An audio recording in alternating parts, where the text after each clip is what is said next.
നമസ്കാരം മലയാളി വാർത്തയിലേക്ക് സ്വാഗതം. ചാലക്കുടി പോട്ട ബാങ്കിലെ കൊള്ളയടിച്ച റിജോ തന്നെയാണ് മുഖ്യ പ്രധാന വിഷയം ഇന്നത്തത്. റിജോയുടെ സ്വഭാവ രീതികളൊക്കെ തന്നെ എങ്ങനെയാണ് എന്നുള്ളതാണ് ഇപ്പോൾ പ്രധാനമായും ചർച്ച ചെയ്യുന്നത്.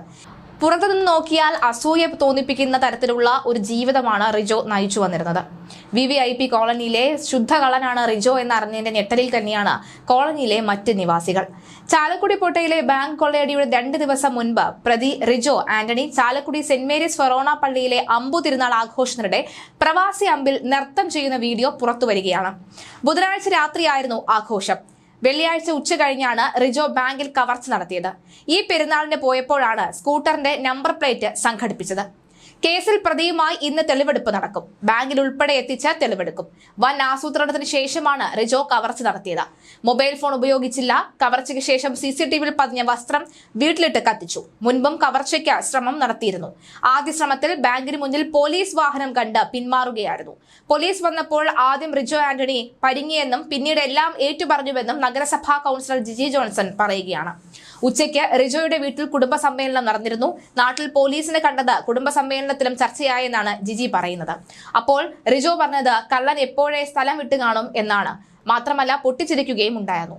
സത്യത്തിൽ ഈ ഒരു സംഭവത്തിന് ശേഷം ആകെ ബുദ്ധിമുട്ടിലായിരിക്കുന്നത് റിജോയുടെ 2 മക്കളാണ്.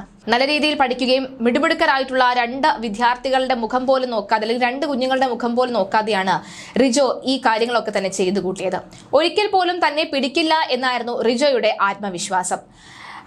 വസ്ത്രം മാറാൻ ശ്രമിക്കുകയും വണ്ടിയുടെ നമ്പർ പ്ലേറ്റ് മാറാൻ ശ്രമിക്കുകയൊക്കെ ചെയ്തുവെങ്കിലും കാലിലിട്ടിരുന്ന ഷൂസ് മാറ്റാൻ മറന്നതാണ് റിജോയെ പ്രതിക്കൂട്ടിലാക്കിയത്. ഇതല്ല മറ്റേതെങ്കിലും വഴിയിലൂടെ പോലീസ് റിജോയെ പിടിക്കുമെന്ന് കേരള പോലീസിന് വിശ്വാസമുണ്ടായിരുന്നു. പക്ഷെ അപ്പോഴും റിജോ പ്രധാനമായും കണ്ടുവന്നിരുന്നത് TV ചാനലിലെ ഓരോ വാർത്തകളും തന്നെയായിരുന്നു. കൃത്യമായ അപ്ഡേഷൻ റിജോ നടത്തിയിരുന്നു.